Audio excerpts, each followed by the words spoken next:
My name is CORDARIUS Lawrence, a.k.a. King Tall from Chicago, report live from Menard Correction Center. I'm currently, temporarily, wrongfully convicted of a fatal shooting that occurred February 6, 2014. I've been incarcerated since June 5, 2015. Awaited trial until June 5, 2019, was found guilty June 4, 2019. October 11, 2019, Judge Waters gave me 100 years sentence to serve in the Illinois Department of Corrections. During the course of my trial, I had 3 unreliable witnesses, which should shake based their entire case upon. 2 of the state's witnesses got on the stand under oath and stated they were coerced and threatened by CPD to make false statements against me. The state's key witness, who watched this whole thing unfold in front of her eyes, made the 911 call to report the homicide in. During her call with the 911 dispatcher, she was asked could she see the shooter's face or give a description of what color clothing the shooter might have on. She answered it was too dark for her to see anything. 16 months after the crime took place, she misidentified me as a guy in a red jacket attempting to shoot victim. Then, 5 years later, at trial, she switched her story and said, I'm not the guy in a red jacket attempting to shoot the victim. I'm the guy in a dark-colored jacket who was the actual shooter. There was no gun, no DNA, no camera footage, or physical evidence linking me to this crime. After CPD apprehended me, they then placed me in not one physical lineup to see if the witnesses could identify me as the actual shooter. 2 of the state witnesses was only shown a single photo of me, which make the identification against me suggestive.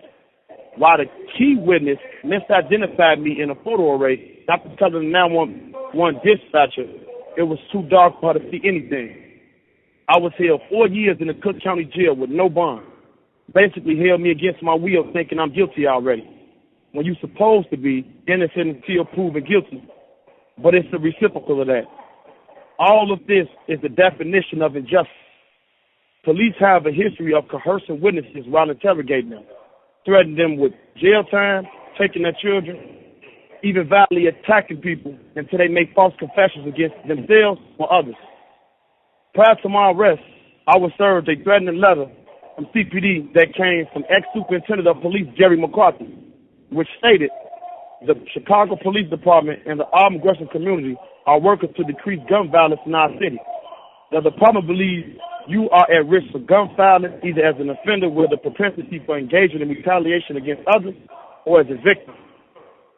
This letter serves to inform you that gun violence of any kind will not be tolerated. If you engage in gun violence, rest assured you will be subject to arrest and prosecution to the fullest extent of the law. This letter was served to me May 8, 2015, and I was arrested June 5, 2015. All proof showing I was targeted by CPD. As a matter of fact, that letter came from a superintendent of police who was fired due to him helping withhold evidence and trying to cover up the murder of Laquan McDonald. Last time I checked, trying to cover up a murder was a crime, actually against the law. I got swept off the street with not one piece of evidence linking me to this crime.